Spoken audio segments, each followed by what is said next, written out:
आज हम यशायाह की पुस्तक में अध्याय 1, 2 और 3 का अध्ययन करेंगे। अध्याय 1, आमोस के पुत्र यशायाह का दर्शन, जिसको उसने यहूदा और यरूशलेम के विषय में उज्जियाह, योताम, आहाज और हिजकिय्याह नामक यहूदा के राजाओं के दिनों में पाया। परमेश्वर का अपने लोगों को फटकारना। हे स्वर्ग सुन और हे पृथ्वी कान लगा, क्योंकि यहोवा कहता है, मैंने बाल बच्चों का पालन पोषण किया और उनको बढ़ाया भी, परंतु उन्होंने मुझसे बलवा किया। बेल तो अपने मालिक को और गद्दा अपने स्वामी की चरनी को पहचानता है, परंतु इस्राएल मुझे नहीं जानता। मेरी प्रजा विचार नहीं करती। हाय, यह जाति पाप से कैसी भरी है, ये समाज अधर्म से कैसा लदा हुआ है। इस वंश के लोग कैसे कुकर्मी हैं, ये बाल बच्चे कैसे बिगड़े हुए हैं। उन्होंने यहोवा को छोड़ दिया, उन्होंने इस्राएल के पवित्र को तुच्छ जाना है। वे पराये बनकर दूर हो गए हैं। तुम बलवा कर करके क्यों अधिक मार खाना चाहते हो? तुम्हारा सिर घावों से भर गया और तुम्हारा हृदय दुख से भरा है। पाँव से सिर तक कहीं भी कुछ आरोग्यता नहीं, केवल चोट और कोड़े की मार के चिन्ह और सड़े हुए घाव है, जो न दबाए गए, न बांधे गए, न तेल लगाकर नरमाए गए हैं। तुम्हारा देश उजड़ा पड़ा है, तुम्हारे नगर भस्म हो गए हैं। तुम्हारे खेतों को परदेशी लोग तुम्हारे देखते ही निगल रहे हैं।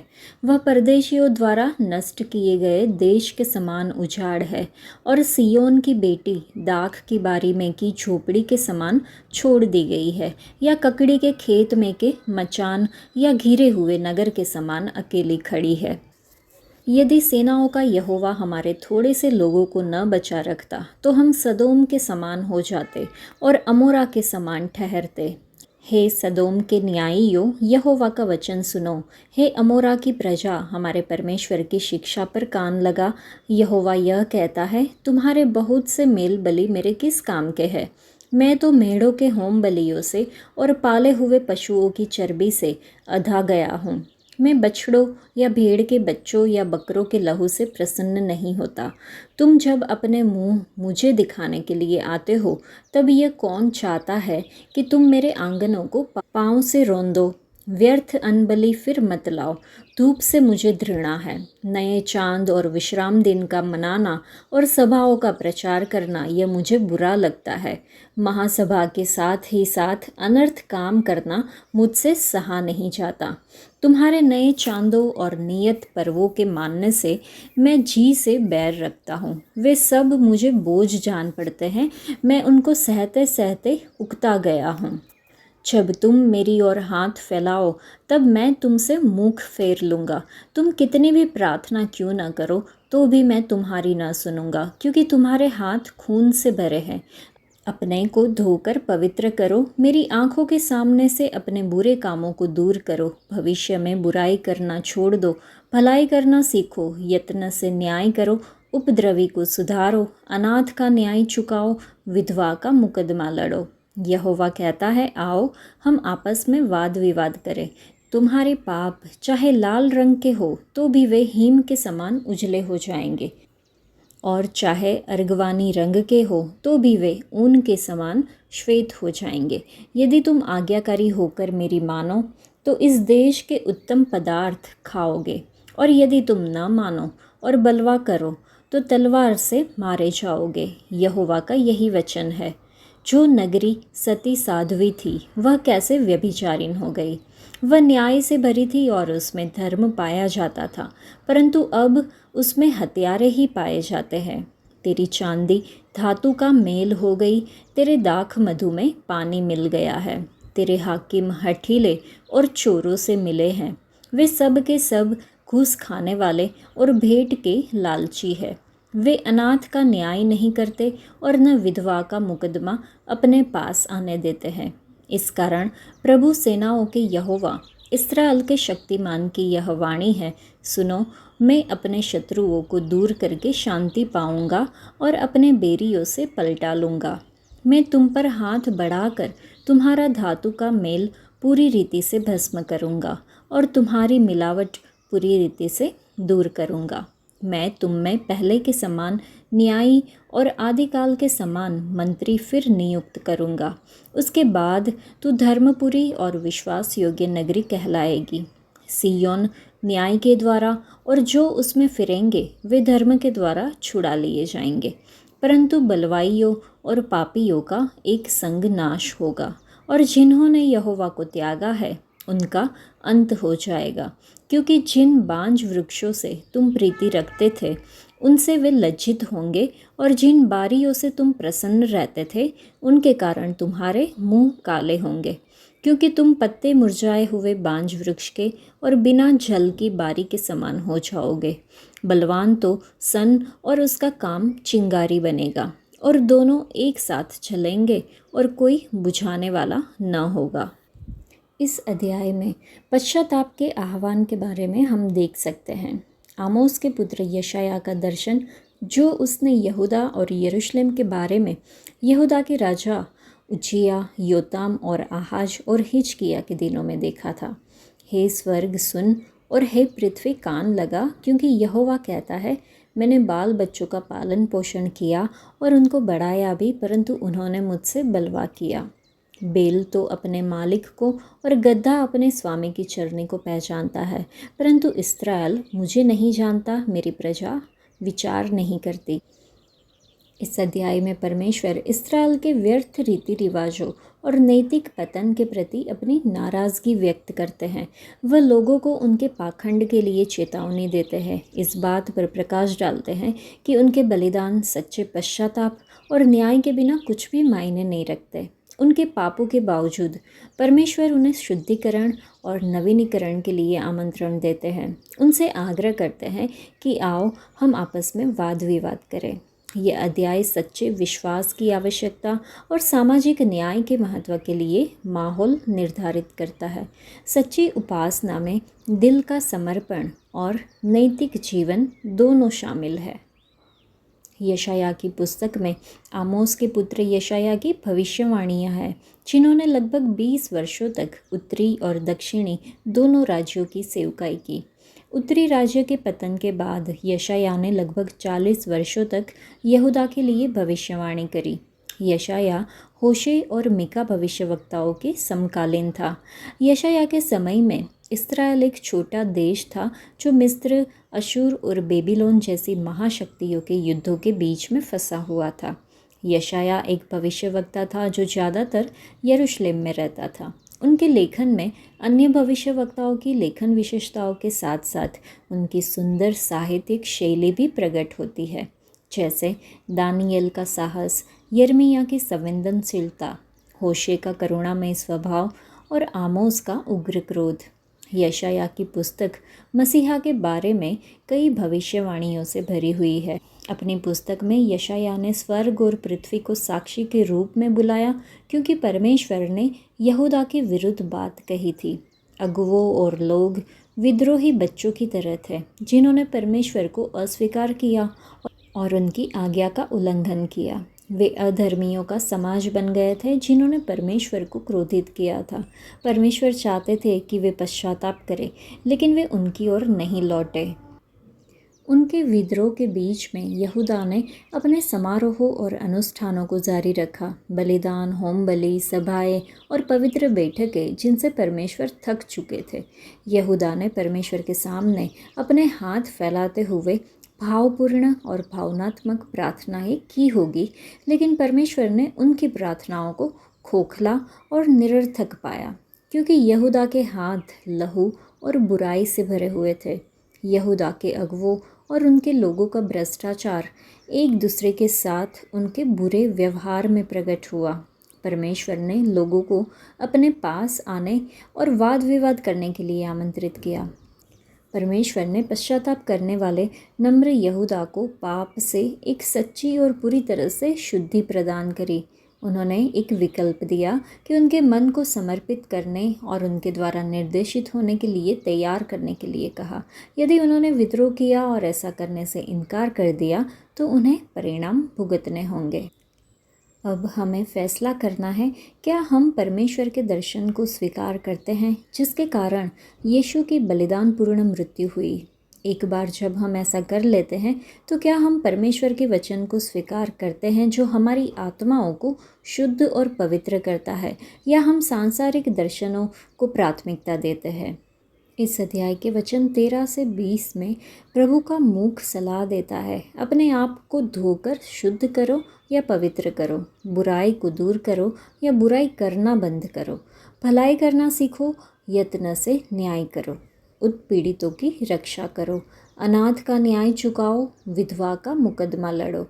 यदि हम आज्ञा मानने में विफल रहते हैं तो यहोवा कहते हैं, तुम्हारे बलिदान, भेंट और प्रार्थनाएं मेरे लिए घृणित है। मैं तुम्हारे अधर्म से भरे नए चांद, विश्राम दिन और त्योहारों से घृणा करता हूँ। वे मुझे बोझिल लगते हैं और मैं उन्हें सहन करते करते थक गया हूँ।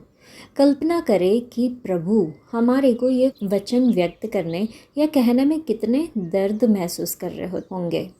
आज जब त्योहार मनाते हैं तो क्या हम अधर्म के साथ ऐसा कर रहे हैं, या क्या हम अपने जीवन को पाप से शुद्ध और स्वच्छ करके मना रहे हैं? यदि हम पश्चाताप करते हैं और खुद को यीशु के लहू से शुद्ध होने देते हैं तो भले ही हमारे या आपके पाप चाहे लाल रंग के भी क्यों ना हो तो भी वे हिम के समान उजले हो जाएंगे, और चाहे अर्गवानी रंग के भी क्यों ना हो तो भी वे ऊन के समान श्वेत हो जाएंगे। सच में हमारे परमेश्वर हमसे इतना प्यार करते हैं कि उन्होंने अपने एकलौते बेटे प्रभु यीशु मसीह को हमारे पापों को सहने, बलिदान के रूप में मरने और हमारे भीतर रहने के लिए, फिर से जीवित होने के लिए इस दुनिया में भेजा।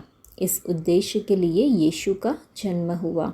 पवित्र आत्मा हम में से हर एक उद्धार के आनंद को मनाने में मदद करे, ऐसी प्रार्थना करें और उनके महान प्रेम को पहचानने में भी मदद करें। अध्याय 2। आमोस के पुत्र यशायाह का वचन जो उसने यहूदा और यरूशलेम के विषय दर्शन में पाया। अंत के दिनों में ऐसा होगा कि यहोवा के भवन का पर्वत सब पहाड़ों पर दृढ़ किया जाएगा और सब पहाड़ियों से अधिक ऊंचा किया जाएगा, और हर जाति के लोग धारा के समान उसकी ओर चलेंगे। बहुत से देशों के लोग आएंगे और आपस में कहेंगे, आओ हम यहोवा के पर्वत पर चढ़कर याकूब के परमेश्वर के भवन में जाए। तब वह हमको अपने मार्ग सिखाएगा और हम उसके पथों पर चलेंगे।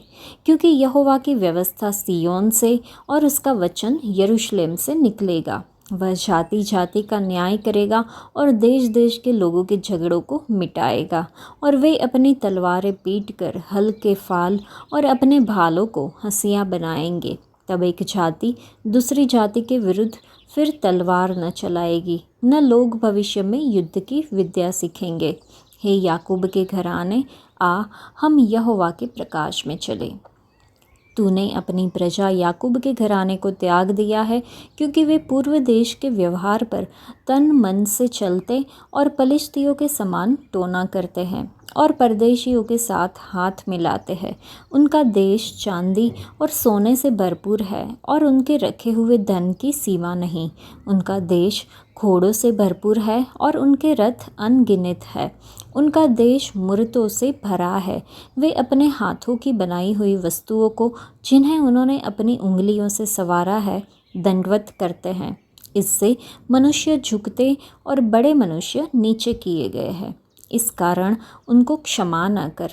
यहोवा के भय के कारण और उसके प्रताप के मारे चट्टान में घुस जा और मिट्टी में छिप जा, क्योंकि आदमियों की घमंड भरी आंखें नीची की जाएगी और मनुष्यों का घमंड दूर किया जाएगा, और उस दिन केवल यहोवा ही ऊंचे पर विराजमान रहेगा। क्योंकि सेनाओं के यहोवा का दिन सब घमंडियों और ऊंची गर्दन वालों पर और उन्नति से फूलने वालों पर आएगा, और वे झुकाए जाएंगे और लबानोन के सब देवदारों पर जो ऊंचे और बड़े हैं, बासान के सब बांज वृक्षों पर और सब ऊंचे पहाड़ों और सब ऊंची पहाड़ियों पर, सब ऊंचे गुम्मटों और सब दृढ़ शहर पनाहों पर, तर्शीश के सब जहाज़ों और सब सुंदर चित्रकारी पर वह दिन आता है। मनुष्यों का गर्व मिटाया जाएगा और मनुष्यों का घमंड नीचा किया जाएगा और उस दिन केवल यहोवा ही ऊंचे पर विराजमान रहेगा। मूरतें सब की सब नष्ट हो जाएगी। जब यहोवा पृथ्वी को कंपित करने के लिए उठेगा, तब उसके भय के कारण और उसके प्रताप के मारे लोग चट्टानों की गुफाओं और भूमि के बिलों में जा घुसेंगे। उस दिन लोग अपनी चांदी सोने की मूर्तों को, जिन्हें उन्होंने दंडवत करने के लिए बनाया था, छछूंदरों और चमगीदड़ों के आगे फेंकेंगे। और जब यहोवा पृथ्वी को कंपित करने के लिए उठेगा, तब वे उसके भय के कारण और उसके प्रताप के मारे चट्टानों की दरारों और पहाड़ियों के छेदों में घुसेंगे। इसलिए तुम मनुष्य से परे रहो, जिसके श्वास उसके नथनों में है, क्योंकि उसका मूल्य है ही क्या। इस अध्याय में आशा और न्याय के दर्शन के बारे में है। यशायाह भविष्य का एक दर्शन साझा करता है, जहां परमेश्वर का राज्य स्थापित होगा और हर जाति के लोग उनकी आराधना करने आएंगे। वह परमेश्वर के गौरव की तुलना हमारे गर्व और अहंकार से करता है, जबकि न्याय के दिन की भविष्यवाणी उन लोगों के लिए की गई है जो अपनी सामर्थ्य पर भरोसा करते हैं। परमेश्वर के साथ बहाल रिश्ते का वादा बना रहता है। यह अध्याय परमेश्वर के अधिकार के सामने आत्मसमर्पण करने से आने वाली आशा पर जोर देता है। परमेश्वर के सामने विनम्रता को अपनाने से सच्ची आशा और बहाली होती है। ऐसी दुनिया में जो अक्सर आत्मनिर्भरता को महत्व देती है, हमें याद रखना चाहिए कि हमारी ताकत उन पर हमारी निर्भरता में निहित है और उनका राज्य अनंत शांति लाता है। इस अध्याय के वचन 17 में हमने देखा कि मनुष्य का गर्व मिटाया जाएगा और मनुष्यों का घमंड नीचा किया जाएगा और उस दिन केवल यहोवा ही ऊंचे पर विराजमान रहेगा। आज हम प्रभु को कैसे ऊंचा करते हैं? पश्चाताप के द्वारा। किसी के जीवन, घर या आराधना स्थल में हर मूर्ति राजाओं के राजा के विरुद्ध पश्चाताप न करने वाले दिल के विद्रोह की गवाही है। यह न्याय को आमंत्रित करता है। क्या खुद को ऊंचा करने के बजाय विनम्रता को ढूंढना आसान है? ये मनुष्य पर भरोसा करना बंद करने का समय है। सपन्या की पुस्तक में अध्याय 2 में हम देख सकते हैं कि हे पृथ्वी के सब नम्र लोगों, हे यहोवा के नियम के मानने वालों, उसको ढूंढते रहो, धर्म को ढूंढो, नम्रता को ढूंढो। संभव है कि तुम यहोवा के क्रोध के दिन में शरण पाओ। ये वचन में एक स्पष्ट संदेश है कि घमंड हमेशा पतन की ओर ले जाएगा और केवल परमेश्वर ही सच्ची महिमा का हकदार है। बाबिल के गुम्मट की कहानी उत्पत्ति के 11वें अध्याय में इस सत्य का एक शक्तिशाली उदाहरण है। वहीं पे लिखा है कि और सारी पृथ्वी पर एक ही भाषा और एक ही बोली थी। और फिर उन्होंने कहा, आओ हम एक नगर और गुम्मट बना ले, जिसकी चोटी आकाश से बातें करे। इस प्रकार से हम अपना नाम करें, ऐसा ना हो कि हमको सारी पृथ्वी पर फैलना पड़े। बाबिल के लोग एक साझा लक्ष्य के साथ एक साथ आए, एक ऐसा नगर बनाना जिसकी गुम्मट स्वर्ग तक पहुँचे और अपना नाम कमाना। सतह पर उनकी महत्वाकांक्षा सराहनीय लगती थी, लेकिन उनका मकसद घमंड और आत्म प्रशंसा में निहित था। वे परमेश्वर से स्वतंत्रता चाहते थे और अपना महत्व बढ़ाना चाहते थे।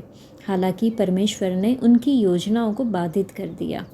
उन्होंने उनकी भाषा को भ्रमित कर दिया, जिससे वे एक दूसरे को गलत समझने लगे और उन्हें पृथ्वी पर बिखेर दिया। उनकी भव्य परियोजना विफल हो गई, क्योंकि उन्होंने भजन संहिता 127 में पाए गए एक मूलभूत सत्य को अनदेखा कर दिया, जहाँ पे लिखा है कि यदि यहोवा भवन न बनाए तो उसके बनाने वाले व्यर्थ परिश्रम करते हैं। यदि यहोवा नगर की रक्षा न करे तो पहरेदार व्यर्थ ही जागता है। यही चीज़ राजा नबूकदनेस्सर के जीवन में भी दिखाई देती है। उसने अपने राज्य को देखा और गर्व से घोषणा की। लिखा है, उसने कहा, क्या यह बड़ा बाबुल नहीं है, जिसे मैं ही ने अपने बल और सामर्थ्य से राजनिवास होने को और अपने प्रताप की बड़ाई के लिए बसाया है। लेकिन उसका अभिमान उसके पतन का कारण बना और परमेश्वर ने उसे तब तक दीन किया जब तक कि उसने यह नहीं पहचान लिया कि सारी शक्ति और महिमा केवल परमेश्वर की है। अभिमान आज भी एक समस्या है। यह हमारी उपलब्धि, धन, स्थिति या यहाँ तक कि हमारी आध्यात्मिकता में भी दिखाई दे सकता है। लोग अक्सर परमेश्वर को श्रेय देने के बजाय दूसरों से प्रशंसा और मान्यता चाहते हैं। महत्वाकांक्षा, सफलता और कड़ी मेहनत गलत नहीं है, लेकिन जब अभिमान हावी हो जाता है और हम सोचने लगते हैं कि हमने सब कुछ अपने दम पर हासिल किया है, तो हम बाबेल के लोग और राजा नबूकदनेस्सर की तरह गिरने का जोखिम उठाते हैं। सबक सरल लेकिन गहरा है। अभिमान हमें परमेश्वर से अलग करता है, जबकि विनम्रता हमें उनसे करीब लाती है। हमें अभिमान को इस वास्तविकता से अंधा नहीं होने देना चाहिए कि हमारे पास जो कुछ भी है वह परमेश्वर की ओर से एक उपहार है। सच्ची सफलता विनम्रता, कृतज्ञता और एक ऐसे दिल पर आधारित है जो हर चीज़ में उनका सम्मान करती है। अध्याय 3। सुनो, प्रभु सेनाओं का यहोवा यरूशलेम और यहूदा का सब प्रकार का सहारा और सिरहाना अर्थात अन्न का सारा आधार और जल का सारा आधार दूर कर देगा, और वीर और योद्धा को, न्यायी और नबी को, भावी वक्ता और वृद्ध को, 50 सिपाहियों के सरदार और प्रतिष्ठित पुरुष को, मंत्री और चतुर कारीगर को और निपुण टोन्हे को भी दूर कर देगा। मैं लड़कों को उनके हाकिम कर दूंगा और बच्चे उन पर प्रभुता करेंगे। प्रजा के लोग आपस में एक दूसरे पर और हर एक अपने पड़ोसी पर अंधेर करेंगे, और जवान वृद्ध जनों से और नीच जन माननीय लोगों से असभ्यता का व्यवहार करेंगे। उस समय जब कोई पुरुष अपने पिता के घर में अपने भाई को पकड़कर कहेगा, तेरे पास तो वस्त्र है, आ हमारा न्यायी हो जा और इस उजड़े देश को अपने वश में कर ले, तब वह शपथ खाकर कहेगा, मैं चंगा करने हारा न होऊंगा, क्योंकि मेरे घर में न तो रोटी है और न कपड़े, इसलिए तुम मुझे प्रजा का न्यायी नहीं नियुक्त कर सकोगे। यरूशलेम तो डगमगाया और यहूदा गिर गया है, क्योंकि उनके वचन और उनके काम यहोवा के विरुद्ध है, जो उसकी तेजोमयी आँखों के सामने बलवा करने वाले ठहरे हैं।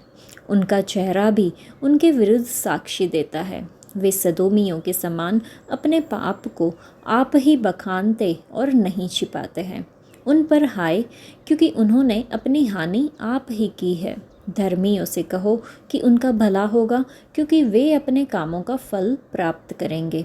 दुष्ट पर हाय, उसका बुरा होगा, क्योंकि उसके कामों का फल उसको मिलेगा। मेरी प्रजा पर बच्चे अंधेर करते और स्त्रियां उन पर प्रभुता करती है। हे मेरी प्रजा, तेरे अगुवे तुझे भटकाते हैं और तेरे चलने का मार्ग भुला देते हैं। यहोवा देश देश के लोगों से मुकदमा लड़ने और उनका न्याय करने के लिए खड़ा है।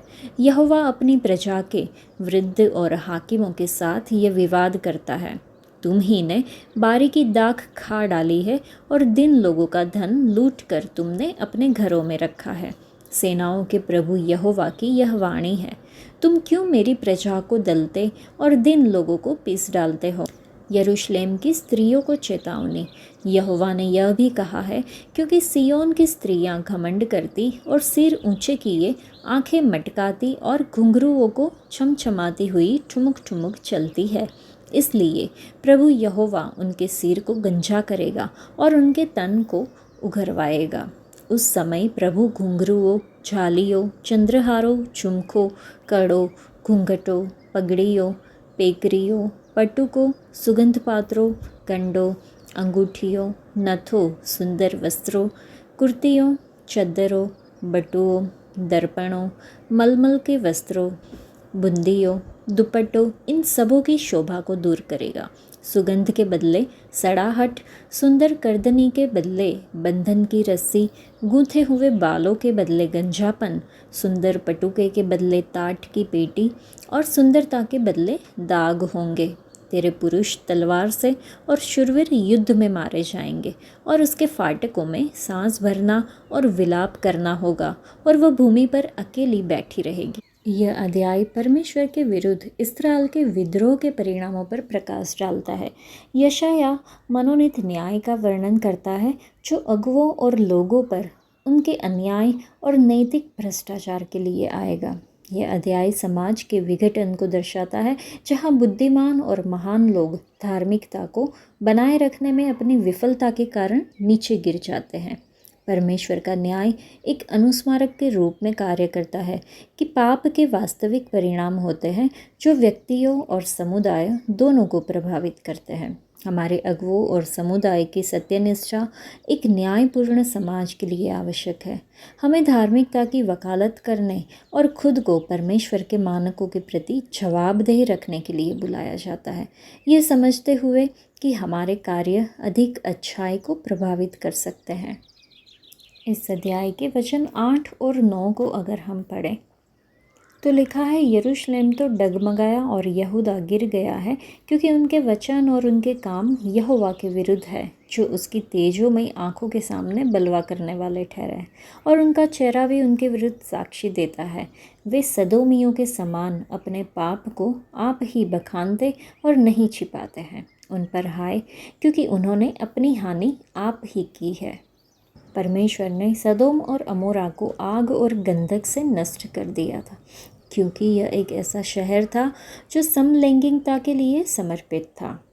आगे वचन 10 और 11 में हम देख सकते हैं कि धर्मियों से कहो कि उनका भला होगा, क्योंकि वे अपने कामों का फल प्राप्त करेंगे। यशायाह के माध्यम से परमेश्वर ने प्रकट किया कि सभी को उनके कार्यों का प्रतिफल मिलेगा, और धर्मियों के साथ अच्छा होगा और दुष्टों के साथ बुरा होगा। सुलेमान के वचन में लिखा है कि विपत्ति पापियों के पीछे पड़ती है, परंतु धर्मियों का प्रतिफल सुख समृद्धि होता है। पौलुस ने भी घोषणा की कि मनुष्य जो बोता है वही काटता है। भले ही हमें हमारे अच्छे कार्यों के लिए नहीं बचाया गया है, फिर भी हमसे बचाए जाने के बाद अच्छे कार्य करने की अपेक्षा की जाती है। पौलुस घोषणा करता है, क्योंकि हम उसकी रचना है और मसीह यीशु में उन भले कार्यों के लिए सृजे गए हैं जिन्हें परमेश्वर ने पहले से ही तैयार किया कि हम उन्हें करें। हम प्रकाश की संतान हैं और हमें अपने उद्धारकर्ता की महिमा करने के लिए प्रकाश में रहना चाहिए। इसलिए हमारे भीतर अंधकार का कोई कार्य नहीं होना चाहिए। पौलुस सलाह देते हैं कि अंधकार के निष्फल कार्यों में सहभागी न हो। यदि हम सब कुछ अपने प्रभु यीशु पर पूर्ण निर्भरता में करते हैं, तो हम निश्चित रूप से अंधकार के सभी कार्यों से बच सकते हैं। परमेश्वर निष्पक्ष है और वह हर एक को उनके कार्यों के अनुसार फल देंगे। यीशु प्रकट करते हैं कि देख मैं शीघ्र आ रहा हूँ और प्रत्येक को उनके कार्य के अनुसार देने के लिए मेरे पास प्रतिफल है, जो कि हम प्रकाशित वाक्य में देख सकते हैं। जब यीशु मसीह वापस आएंगे तो वो प्रत्येक को उनके कार्य के अनुसार प्रतिफल देंगे। क्या हम उनके दूसरे आगमन के लिए तैयार हैं? क्या हम अपने प्रभु यीशु मसीह के वचनों का पालन करते हैं और उनकी कृपा में धर्मी जीवन जीते हैं? क्या हम अपने प्रभु यीशु मसीह के दूसरे आगमन पर उनसे प्रतिफल प्राप्त करने के लिए आश्वस्त है? यह हमें खुद को पूछना होगा। आज के लिए इतना ही। परमेश्वर आप सबको आशीष दे। धन्यवाद।